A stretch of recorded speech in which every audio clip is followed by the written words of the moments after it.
Thank you so much for clicking on this Texas Rangers report video. But before we dive right into the video, if you aren't subscribed, consider doing that right now, because here on the Texas Rangers report, I will keep you up to date on all things Texas Rangers this entire offseason. So make sure to hit that big red button and turn your post notifications to all. So Lance Lynn is by far the best player on a very bad Texas Rangers team that, in my opinion, should be in the phase of rebuilding. Back at the trade deadline during the regular season, it was speculated that the Rangers were trying to shop their ace in Lance Lynn, and the Rangers were trying to capitalize off him being one of the best pitchers in the American League and get a good haul in return, try to get a few prospects back for Lance Lynn, something the Rangers didn't do last year with former ace Mike Minor, but that's something I will touch on later in this video. Many teams were interested in Lynn, including the Yankees, the Padres, and the Blue Jays, just to name a few teams, but the Rangers weren't willing to accept anything less than a substantial trade offer.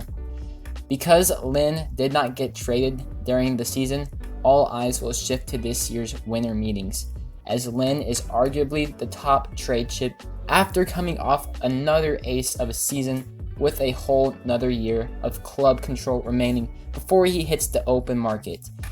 I think there's two variables the Rangers are considering when it comes to a Lance Lynn trade.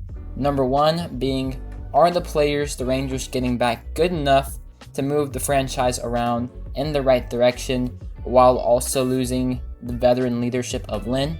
And the second thing they're considering is it better to keep Lance Lynn on the team instead of trading him for prospects, because he's a good locker room presence on a really young team. He can also help out all the young pitchers while they're trying to find their way at the big league level. Plus, the Rangers could always extend him with the hope he maintains his level of play. But if not, he will still be a good leader and locker room presence to all the young Rangers prospects. Even though I just listed off all the reasons why it'd be good to keep Lance Lynn on the team, I think it'd be better if the Rangers were to trade him while he still has his peak value. Even though it does not always work out trading your all-stars away for prospects, there has also been plenty of times when it has worked out and the prospects the team has gotten back and the trade has really turned the franchise around.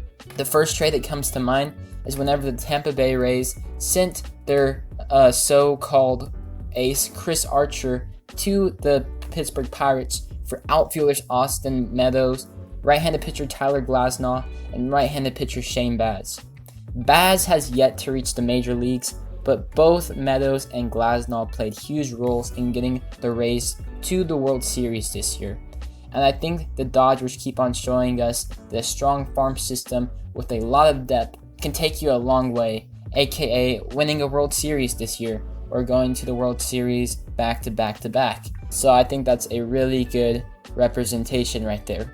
I think the Rangers missed out on that opportunity last offseason or last trade deadline to bolster the farm system whenever they decided to not trade Mike Minor.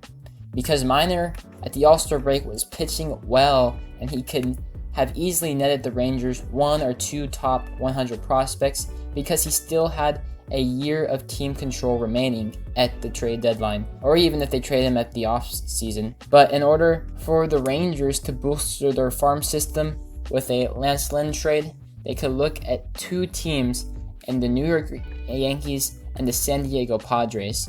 Both of these teams made it to the postseason this offseason, and both of them could use a front-of-the-line starter like Lynn to take their team to the next level. I think a trade to the New York Yankees would look something like the Yankees getting Lynn, and the Rangers would receive right-handed pitching prospect Clark Schmidt and right-handed pitching prospect Luis Gil.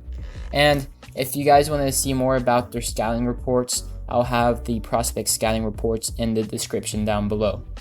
And the trade to the San Diego Padres, it would obviously look something like the Padres getting Lance Lynn, and then the Rangers would acquire right-handed pitching prospect Luis Patino and right-handed pitching prospect Cole Wilcox, who was just drafted in this year's draft. I think this is fair trade value for Lance Lynn, and I think it would give the Rangers more pitching depth in their farm system, which is always useful to have. But let me guys know what you think of this trade. Do you think the Rangers should be getting more, or do you think the Rangers should be getting less in a Lance Lynn trade? Let me know in the comment section down below.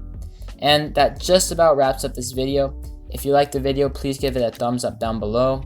Thanks for staying to the very end and watching the Texas Rangers report. I'll see you on the next one. Peace.